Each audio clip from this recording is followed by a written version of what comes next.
Hi guys, this is Ritu Tamrit, and as you know that recently I have started my channel Social Studies with Ritu and Literature with Ritu. So in Social Studies with Ritu I have started my explanation of different chapters in history and geography, and this is my first third part of the chapter Spread of Christianity. I have already taught this chapter in the first and second part, in which I have almost explained the full chapter. And as you know that I am giving explanation both in Hindi and English, so I think it becomes quite easy for you to grasp each and everything I speak here. So if you guys like my ways of teaching or explanation, then please like my videos and subscribe and share with your friends. Okay, so let's start from here. I have already taught the first two part, and the last part I'm going to start from here, monasteries and their impact. And I also request you guys to write me comments, so that if suppose there are any flaws, or if anything else also required from my part, then I will must include your suggestions as well in my videos. So please keep commenting me. Okay, let's start. Monasteries and their impact.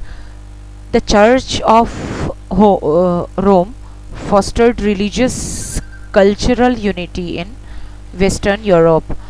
तो क्या हुआ कि जो रोम का जो church था उसने religious cultural unity लाया वेस्टर्न यूरोप में और मेडिएवल पीरियड में. मेडिएवल पीरियड क्या है मैं पहले ही बता चुकी हूँ मेरे पहले वीडियोस में. So by the end of the 5th century CE, Christian churches had been established in almost every village, town and city. So 5th century तक ये जो क्रिश्चियन चर्चेज हैं वो सब जगह एस्टेब्लिश हो गए थे, विलेज, टाउन, सिटी, सब जगह. The duties of the priests और the clergy were to preach and perform religious rites and help the poor and the needy. अब उनका क्या काम था क्लर्जी का. क्लर्जी क्या होता है? क्लर्जी क्या होता है? वो जो पंडित हमारे टेम्पल्स में जो पंडित होते हैं उनके चर्च में उनको प्रिस्ट कहा जाता है. तो उनका काम क्या था कि वही लोगों को वो हेल्प करे और पुअर को हेल्प करे, नीडी को हेल्प करे. Priests had to live among the people. Some of the more pious priests, however, chose to live in remote, isolated places, far away from human habitation. Actually में priest को लोगों के बीच में रहना था ताकि वो अपने टीचिंग्स को उनके बीच फैला सके. और कुछ जो पायस प्रिस्ट थे, पायस प्रिस्ट का क्या मतलब हुआ कि जो और भी ज़्यादा पवित्र होते थे, मतलब और भी ज़्यादा वो और भी ज़्यादा उनके मन में कोई आसक्ति नहीं थी, कोई इच्छा नहीं थी. वो हर चाह को छोड़ चुके थे. I mean the physical luxuries of life, जिनसे उनको किसी तरह का भी कोई आराम मिल सके. सो ऐसी चीज़ों को वो त्याग चुके थे और दे chose to leave this place, and they chose to go to jungles and undergo some penance. और वो तपस्या करने के लिए वहाँ पर रहते थे और अलग रहते थे, आइसोलेटेड प्लेसेस में रहते थे.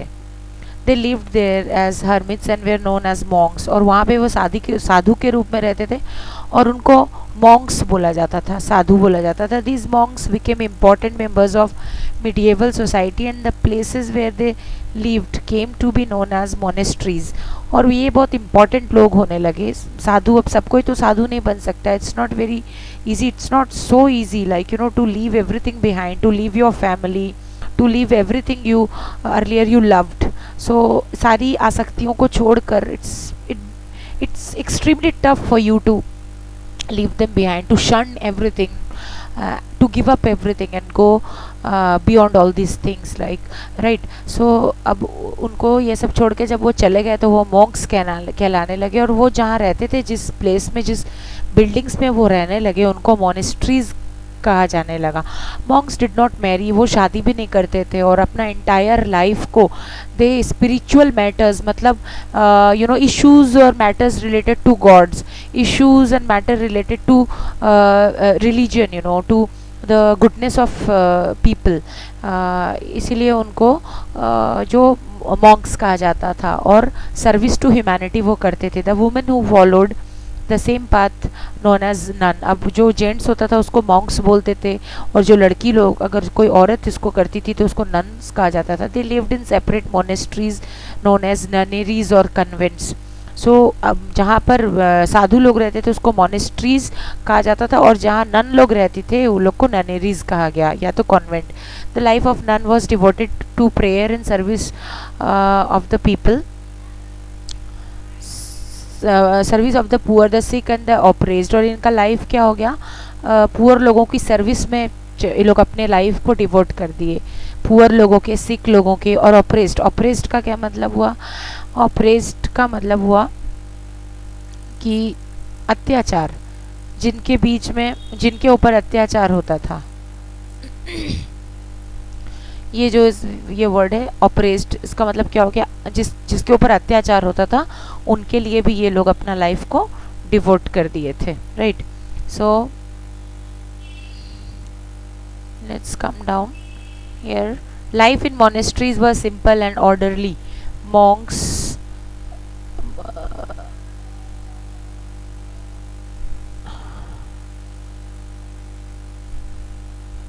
लाइफ इन द मोनेस्ट्रीज वो सिंपल एंड ऑर्डरली. मैंने उनका लाइफ एकदम सिंपल होता था और ऑर्डर तरीके से वो जीते थे, एकदम सही तरीके से. सब कुछ जो करता है उसके लाइफ को ऑर्डर कहा जाता है. हम लोग क्या है, अभी कुछ कर लिए तो कल कुछ और कर लिए, तो आज 6 बजे सो के उठे हैं तो कल 7 बजे सो के उठे. आज 10 o'clock we have taken our breakfast, and then tomorrow we take our breakfast at 12 o'clock. So our life is not orderly like, but their life is orderly, in order. सब कुछ वो सही समय पे अपने लाइफ को डिसिप्लिन होके जीते थे. Monks and nuns had to follow a very rigid code of conduct. Yes, बहुत रिजिड कोड ऑफ कंडक्ट मतलब क्या होता है, एकदम बहुत ऐसा कोड, एकदम कोड ऑफ कंडक्ट, बिहेवियर, ऐसा बिहेवियर या फिर ऐसा कोर्स ऑफ लाइफ वो जीते थे जो बहुत रिजिड होता था. जैसे मैंने अभी आपको कहा कि बहुत डिसिप्लिन होता था उनका लाइफ है. Monastery was usually a large, strong and simple building surrounded by gardens and orchards. और मोनेस्ट्रीज स्ट्रॉन्ग बिल्डिंग होता था जिसके चारों ओर ऑर्चर्ड्स होता था, गार्डन्स होता था, फील्ड्स, पॉन्ड्स ये सब होता था. Inside an abbey, inside the abbey was a small church, living quarters for the monks and nunneries. So the picture is a bit hazy. So inside the abbey or abbey was a small church, living quarters for the monks and nuns. और ये जो एबे होता था वो मतलब monastery को ही एबे बोल रहे हैं. उसके अंदर में एक चर्च होता था, लिविंग क्वार्टर्स होता था, मैंने रूम्स होता था जिसको कुछ क्वार्टर्स को चर्च नन्स को दिया जाता था, कुछ क्वार्टर्स में मॉन्क्स रहते थे. एक किचन भी होता था वहाँ पे. और क्या क्या होता था, let's go to the next page. So yeah, this one is the next page. Let's make it somewhat bigger. So store rooms होते थे वहाँ पे, store rooms attached to most nunneries were hospitals, schools and libraries. अब क्या होता था कि वहाँ पे जो monasteries होते थे उनका जो है हॉस्पिटल्स भी होता था अगल बगल में, स्कूल्स होता था, लाइब्रेरीज होता था. Monasteries played a very important role in medieval period. उन्होंने मोनेस्ट्रीज जो होते थे बहुत इंपॉर्टेंट रोल प्ले किया उन्होंने मिडिएवल यूरोप के अंदर. The nuns educated. अब क्यों, Y you could have you could face this kind of question, you could be given this question कि why monasteries had a very important role, or why did monasteries play a very important role in medieval Europe. तो आप ये answer दे सकते हैं कि the nuns educated children. क्यों, क्योंकि वहाँ के जो नन्स होते थे वो चिल्ड्रन को एजुकेट करते थे, और सिक्स को जो बीमार होते थे उनको ट्रीटमेंट देते थे वो लोग, और उंडेड, और वही उंडेड मतलब वही घायल जो होते थे उनको वो लोग इलाज करते थे. Very often the barren land around the monastery was brought under cultivation and made productive. और अगल बगल में जो बैरन लैंड हुआ करता था, जो कि खाली हुआ करता था, देयर वाज नथिंग सो वहाँ पे that land was also brought under cultivation. That means some kind of cultivation, farming work, started taking place on that land, and it was made some productive, मतलब सब कुछ production वहाँ पर किया जाने लगा. आर्किटेक्चर, मूरल पेंटिंग जो बड़े आर्किटेक्चर, तो पहले ये समझ लीजिए, आर्किटेक्चर हम जानते हैं कि बिल्डिंग्स के बनावट को, डिफरेंट टाइप्स ऑफ जो बनावट होता है उसको आर्किटेक्चर बोलते हैं. Mural painting, type of painting, it's not required you to know the depth of what mural painting is all about. So type of painting you could write, you could say. Wood carving होता था, would जो होता था उसको curve करके, काट के कैसे आर्ट बनाया जाए, वो होता था. स्टेन्ड ग्लास पेंटिंग, अब ग्लास पेंटिंग होता था. This is also a type of painting. Developed and flourished in the monasteries, और मोनेस्ट्रीज में ऐसे वर्क जो है उनको फ्लोरिश किया गया, डेवलप किया गया. The monasteries also provided shelter for travellers. Monasteries also provided shelters, और जो ट्रेवलर्स होते थे, बाहर से आते थे, उनके लिए मोनेस्ट्रीज जो है कुछ शेल्टर देते थे, मैंने उनको रहने की जगह देते थे, फूड देते थे, क्लोथिंग देते थे पुअर लोगों को, नीडी लोगों को. They grew medicinal herbs in the gardens which created a new interest in botany. और पहले के ज़माने में तो हम जानते हैं कि जो मेडिकल जो टेक्नोलॉजी थी वो इतनी हाई नहीं थी. जो लोग हैं वो हर्ब्स खाकर ही अपने आप को ठीक करते थे. दे क्योर्ड देमसेल्व्स बाय हैविंग सब मेडिसिनल हर्ब्स. तो वो अपने गार्डन में कुछ हर्ब्स को ग्रो करते थे, और इससे कि बॉटनी के अंदर उनका इंटरेस्ट जागा. Botany is a study of plants, तो उसके अंदर एक तो उनका एक इंटरेस्ट जागा. So the great contribution. Okay, let's see, यहाँ कुछ नहीं है, कुछ छूटा हुआ नहीं है ना. Okay, so the greater contribution of monasteries was in the field of education. और इनका जो सबसे ग्रेटेस्ट कंट्रीब्यूशन था, ये सब कंट्रीब्यूशन तो बताया ही है, ये एक ग्रेटेस्ट कंट्रीब्यूशन था in the field of education. Some of these monasteries later developed into famous secular universities. अब बाद में ये जो यूनिवर्सिटीज़ है वो सेक्युलर यूनिवर्सिटीज़ में कन्वर्ट हो गए, such as universities of Oxford and Cambridge. Secular universities का मतलब हुआ कि जहाँ पे कोई भी पढ़ सकता है, किसी के साथ भी कोई भेदभाव नहीं होगा, वहाँ सब कोई पढ़ सकते हैं. So Oxford, Cambridge, we must have heard about these universities in Europe. So these universities have been converted, ये जो आए हैं वो मोनेस्ट्रीज से ही इनका मतलब have been converted into universities. और कन्वर्शन नहीं बोल सकते हैं, ये लोग एक्चुअली जो मोनेस्ट्रीज चलाते थे वो इनको खोले थे बाद में जाके, ये यूनिवर्सिटीज़ को खोला गया था इनके द्वारा. So you can say conversion, आप बोल सकते हैं कि ये मोनेस्ट्रीज जो है इनको खोले थे. Besides religious texts, secular subjects as history, philosophy, ये सब रिलीजियस टेक्स्ट तो होता ही था वहाँ, मैंने भगवान के बारे में पढ़ाई तो होती थी.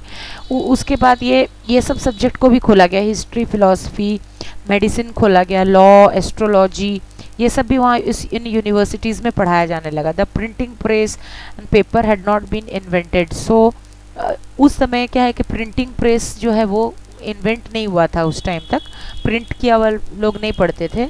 सो the monks wrote books on hands on parchment. Parchment होता है कि मतलब इस जो एनिमल्स का जो छाल होता है ना उसको पार्चमेंट बोलते हैं. तो उनके ऊपर they used to write on these kinds of the skins of the animals, or there were some other materials as well like they used to write on. So here it is written parchment. So parchment is nothing but the skin of animal. Most of the books were copies of Bible and prayer books. और ज़्यादातर उनका जो books होता था वो Bible का copy करके लिखते थे, प्रेयर बुक्स का कॉपी करके लिखते थे, copies of Latin Greek books on secular subjects के ऊपर लिखते थे. तो सेक्युलर का मतलब मैं ऑलरेडी बता चुकी हूँ आप. हाँ, तो सेक्युलर सब्जेक्ट्स का मैं ऑलरेडी क्या कहाँ पर थी, यहीं पे थी. सो सेक्युलर सब्जेक्ट्स सेक्युलर का मतलब मैं ऑलरेडी बता चुकी हूँ, मतलब ऐसे सब्जेक्ट जो किसी भी धर्म के लोग पढ़ सकते हैं। ऐसा नहीं है कि उसमें किसी पर्टिकुलर किसी रिलीजन के बारे में बोला गया है, ऐसा nothing of that kind, you know. Anybody belonging to any kind of religion can have the knowledge of these subjects, or these books were very useful source of knowledge of the ancient and medieval civilizations in Europe. और ये जो books लिखे गए थे उस time पे, आज हमको इन्हीं बुक्स के द्वारा, मतलब सोर्स ऑफ नॉलेज है ना, हमको कैसे पता चला कि उस टाइम पे क्या होता था।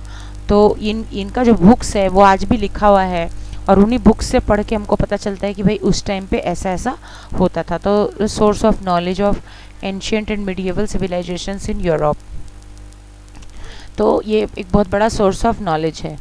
सो today the chapter is finish. I think boxes we are not doing. Yeah, in the last in the last page also, there is a page. Yeah, this page, did you know? But you know, we are not like expected to read the boxes as well, but I would like to suggest you one thing, that whenever you are going for your history and geography, you please have a look at the map part. It's very crucial, it's very important. If you're not having if you're not having a look at, or if you're not you haven't got any concern with the map, then of course you're not going to understand the things, you're not going to have things, or you know, get the things properly. So you must have a look at the map part, so that you could have the clear picture of the places we are studying in our chapter. So it's very crucial, it's very necessary. इसलिए आप लोग क्या करिए कि जो map का part है उसको आप लोग ज़रूर से देखिए। सो आज के लिए हम लोग ये चैप्टर यहीं पे फिनिश करते हैं। So I am going to start my next chapter as, what's the name of the chapter, just a minute. So yeah, my next chapter I'm going to start the third chapter in history, birth of Prophet Muhammad and spread of Islam. So this is going to be my third chapter. 2 chapters I have already taught. So third chapter, very soon I'm going to upload my videos of third chapter. So till then, bye, and please write comments on my videos so that I could have motivation to make more and more videos in order to help you out, guys. Okay, thank you, bye.